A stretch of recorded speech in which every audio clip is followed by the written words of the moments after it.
Hey guys, Hylian out here, and we are reviewing, well, this thing, as people love to call it, Pablo, as me and my friend like to call it, quote unquote, Sigma Jack.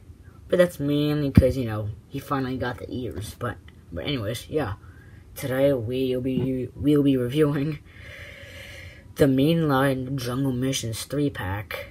Wheeljack.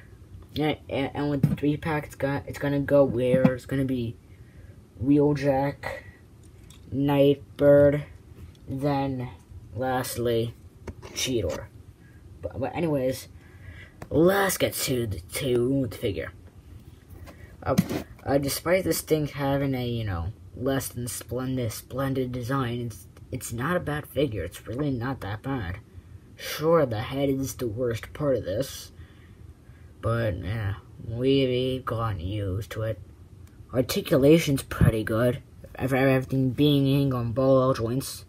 Besides the legs, it's kind of floppy. Same with the waist. It's not that tight. But it is on a mushroom peg. So I guess. But yeah, the way this figure transforms though is actually pretty good, to be honest. It's kind of interesting. But yeah, head is on a ball joint, can look up this far, down this far, left, right, and swivel. There's a waist joint, as I showed. The shoulders are both on a ball joint. There's a bicep swivel and a somewhat, a 90-degree angle elbow. No wrist. Don't know why they could have added that, because they could have. Legs can kick out this far, just about a 90. Legs can kick back this far, a bit more than a 90. And to be honest, I'm quite surprised they can, because they have the wheels and the doors, so I'm surprised. The legs can bend about 90 degrees, but that's mostly because, the transformation. The feet are both on ball joints, so you can get pretty decent motion with the decent ankle tilts, maximum toe down, a tad bit toe up, and of course being on ball joints, swivel. And there's a hinge here, so you can get, I guess a bit more foot anglement. I don't know. But anyways, let's get to the accessories. Unlike the other two members of this 3-pack, Wheeljack only has one accessory, that being this kind of alien-looking gun, because the shape of it being, a bit kind of bulbous in the back, but a thinner in the front. It kind of has a neat design. Instead of being just hollow in some parts on both sides, instead of one side being smooth and detailed, the back side being hollow. It's actually a nice way to do it, to be honest. You can put on his hand, obviously. You can store it on his back.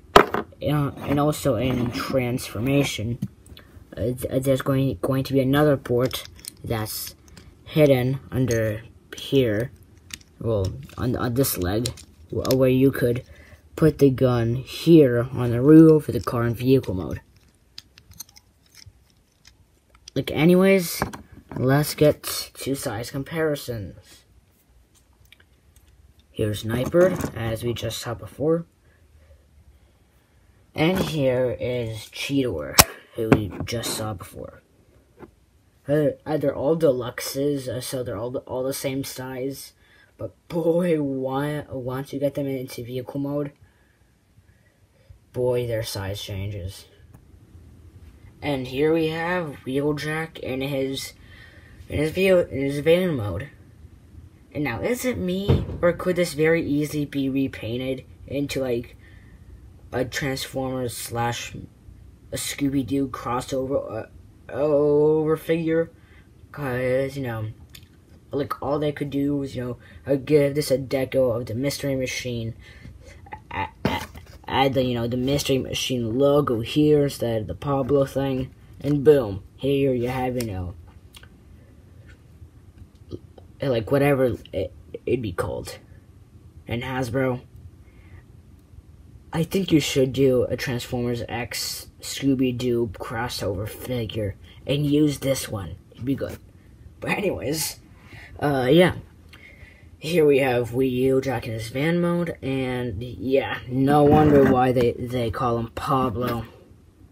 But yeah, he's, a nice little compact van, besides the visible head down here and the gaps. I do feel like the gun could have been stored, like under the car, but they don't do that because they just don't have to.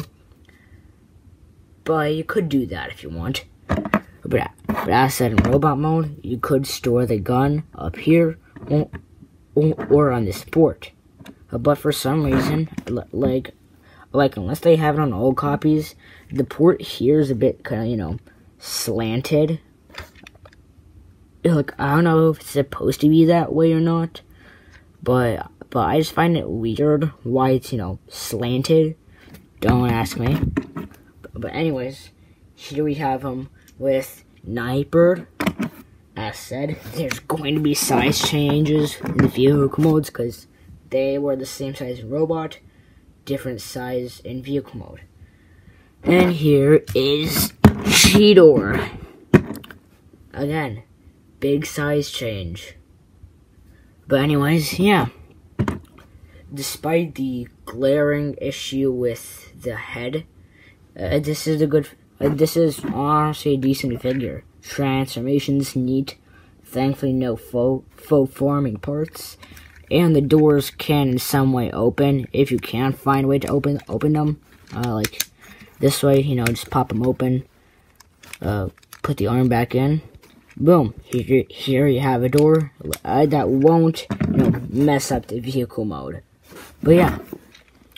As said, despite the glaring issue about the fact with the head, this is really not a bad figure. It's pretty good. Transformation's good. It's still enjoyable despite the head. But anyways, see you in the next video.